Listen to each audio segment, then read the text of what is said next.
राधे राधे दोस्तों, बहुत बहुत स्वागत है आपका फिर से एक नए वीडियो में। इस वीडियो में हम बात करने वाले हैं कि निर्जला एकादशी के दिन हमें सरल विधि से किस तरह पूजा करनी चाहिए।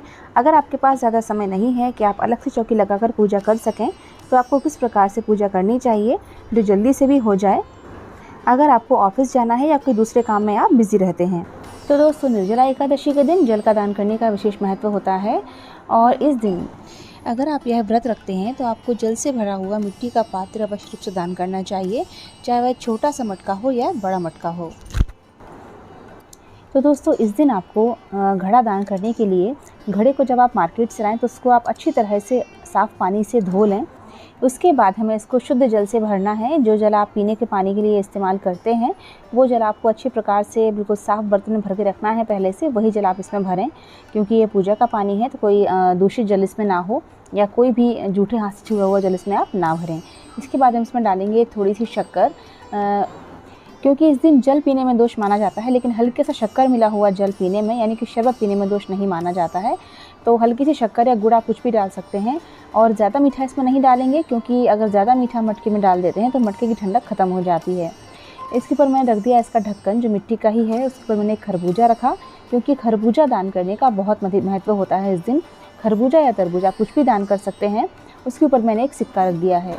अब आप रोज़ जिस प्रकार से अपने मंदिर में ठाकुर जी की पूजा करते हैं, बाल गोपाल की पूजा करते हैं, उसी प्रकार से आपको गणेश जी को और बाल गोपाल को सभी को स्नान आदि करवा देना है।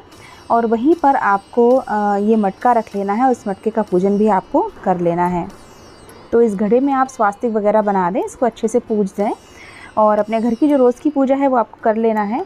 और आप चाहें तो इस दिन कोई फलाहारी भोग लगा सकते हैं। केले का भोग अगर लगा दें तो अच्छा है, नहीं तो खरबूजा तो आपने रखा ही है पूजा में, लेकिन भगवान के लिए इस दिन साबूदाने वगैरह की खीर आप चाहें तो बना सकते हैं, क्योंकि ये 11 का दिन है।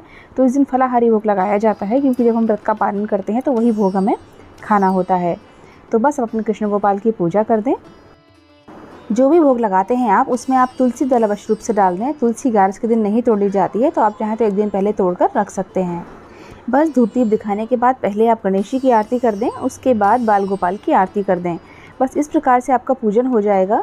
और जो हमने दान करने के लिए मटका और खरबूजा और शक्कर वगैरह निकाली है, इस दिन दोस्तों शक्कर दान करने का विशेष महत्व होता है। शक्कर मैंने इस तरह से पॉलिथीन में रखी है ताकि ख़राब ना हो, कहीं इधर उधर गिरे ना। तो बस अब ये जो मटका है इसको खरबूजे सहित हमको मंदिर में रख कर आना है, दान करके आना है। और इस जल से भरे हुए पात्र के साथ साथ आप चाहें तो शरबत भी दान कर सकते हैं। तो इस तरह से आप नींबू का शरबत बना लें। जैसे मंदिर में भजन वगैरह होते रहते हैं, 11 के दिन महिलाएं वगैरह भजन करती रहती हैं। अगर बच्चे यहाँ वहाँ खेल रहे हैं, आपको ऐसी जगह दिखती है जहाँ आप शरबत के रूप में जल दान कर सकते हैं, तो आप इस तरह से आप शरबत बना लें, रूह अफ़ज़ा बना लें, रसना बना लें, जो आपकी इच्छा हो वो आप बना सकते हैं और सभी को दान कर सकते हैं अपने हाथों से।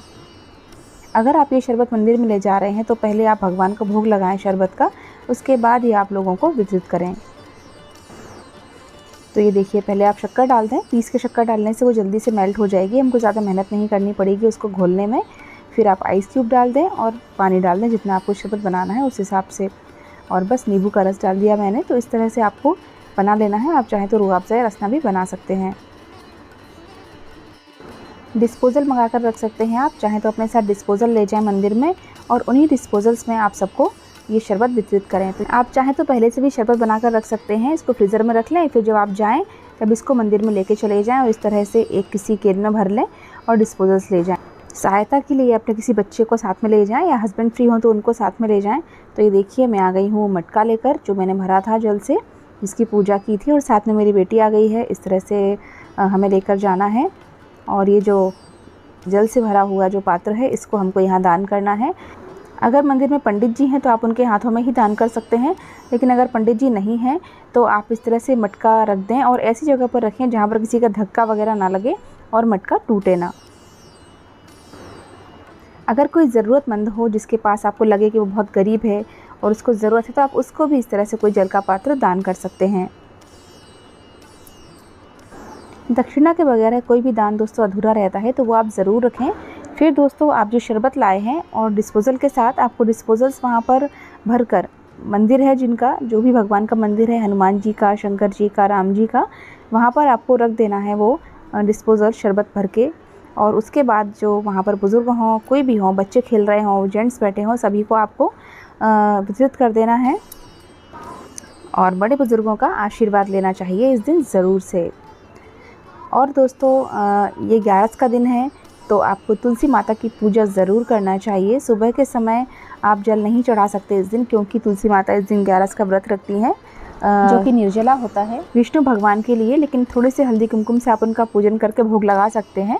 सुबह भी आप दीपदान कर सकते हैं और शाम को आप फिर से इस तरह से दीपक लगा सकते हैं तुलसी में। ऐसा नहीं है कि ये खाली निर्जला एकादशी को ही कर सकते हैं, किसी भी एकादशी को आप ये सब कुछ कर सकते हैं, क्योंकि इस दिन बहुत से लोग व्रत रहते हैं। तो इनको आप कोई सा शरबत जो पूर्णतः फलाहारी हो, पूर्णतः शुद्ध हो, और साबूदाने की खिचड़ी है, कुछ भी फलाहारी आप वितरित कर सकते हैं। बहुत पुण्य लगता है, बहुत ही आपके लिए ये सकारात्मक चीज़ें लेकर आता है। या आप लोगों को अगर वीडियो पसंद आया है, थोड़ा भी यूज़फुल लगा है, वीडियो में कुछ भी अच्छा लगा है, तो प्लीज़ लाइक शेयर करने के साथ साथ चैनल को सब्सक्राइब ज़रूर कर लीजिएगा। और जो भी मैंने उपाय किए हैं, तुलसी की पूजा करिए, जो भी मैंने किया है ये आप सारी एकादशी को कर सकते हैं। तो चलिए फिर मिलते हैं नेक्स्ट वीडियो में नई नई जानकारियों के साथ। Till then bye bye and take care. जय श्री कृष्ण।